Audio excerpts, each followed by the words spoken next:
नागपूर जिल्ह्यातील ऐतिहासिक आणि धार्मिक महत्त्व असलेल्या रामटेक गड मंदिराच्या विकासाकरिता मोठा निर्णय घेण्यात आला आहे। रामटेक येथील श्रीराम मंदिर देवस्थान ट्रस्ट विधेयकाला महाराष्ट्र विधिमंडळाची मंजुरी मिळाली असून मंदिराच्या सर्वांगीण विकासाचा मार्ग आता मोकळा झाला आहे। नेमका काय आहे हा निर्णय आणि भाविकांना त्याचा कसा फायदा होणार, बघूया याबद्दल सविस्तर माहिती। नागपूर जिल्ह्यातील रामटेक तालुक्यातील प्राचीन भोसले देवस्थान अर्थात रामटेक गड मंदिराच्या विकासासाठी अनेक वर्षांपासून ट्रस्ट स्थापनेची मागणी केली जात होती। या पार्श्वभूमीवर राज्याचे मंत्री ॲडव्होकेट आशिष जयस्वाल यांच्या पुढाकारातून श्रीराम मंदिर देवस्थान ट्रस्ट विधेयक विधानसभा आणि विधान परिषदेत मंजूर करण्यात आलंय। रामटेक येथे आयोजित पत्रकार परिषदेत मंत्री आशिष जयस्वाल यांनी या निर्णयाची माहिती दिली। या विधेयकामुळे रामटेक गड मंदिराच्या व्यवस्थापनात अधिक पारदर्शकता येण्यास मदत होणार असून मंदिराचा सर्वांगीण विकास, संवर्धन आणि सुशोभीकरणाला गती मिळणार आहे। याशिवाय भाविकांसाठी अत्याधुनिक सुविधा उपलब्ध करून देणे, मंदिर परिसराचा विकास करणे आणि धार्मिक पर्यटनाला चालना देणे हेही या ट्रस्टचे प्रमुख उद्दिष्ट असणार आहे।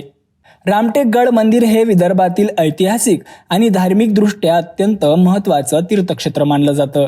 ट्रस्टच्या स्थापनेमुळे या मंदिराचे जतन, संवर्धन आणि भविष्यातील विकास अधिक प्रभावीपणे होईल अशी अपेक्षा व्यक्त केली जात आहे।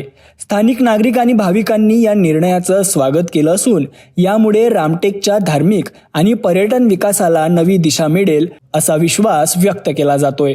या निर्णयाबद्दल तुमचं मत काय? आम्हाला कमेंट करून नक्की सांगा। अशा ताज्या बातम्यांसाठी सिटी न्यूजला लाईक, शेअर आणि सबस्क्राईब करायला विसरू नका। रामटेक राम मंदिर देवस्थान विश्वास व्यवस्था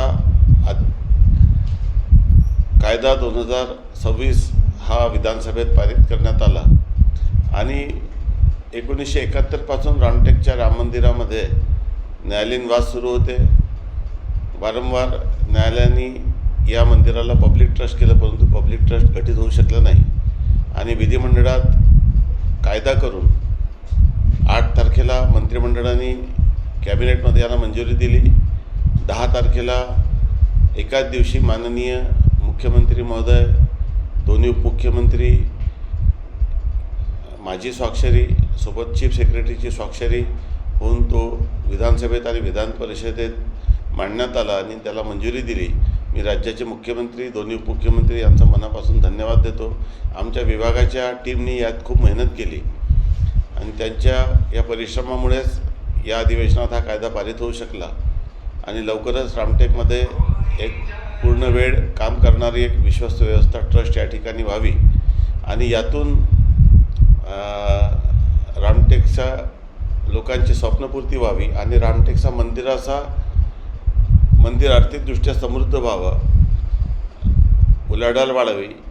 आज मंदिराच्या ट्रस्टच्या अकाउंटमध्ये पैसे नाही आहे, पण तो निधी देखील करोडोच्या स्वरूपात तो जमा झाला पाहिजे, यासाठी आमचा प्रयत्न राहणार आहे आणि मला विश्वास आहे की प्रभू रामचंद्राच्या आशीर्वादामुळेच मला हे काम करता आलं आणि त्यांच्याच आशीर्वादाने या मंदिराचा पूर्णपणे लवकरात लवकर याचा कायापालट करण्यासाठी माझा प्रयत्न आहे। रामटेक गड मंदिरासाठी ट्रस्ट स्थापन करण्याचा निर्णय हा मंदिराच्या विकासाकरिता महत्त्वाचा टप्पा मानला जात आहे।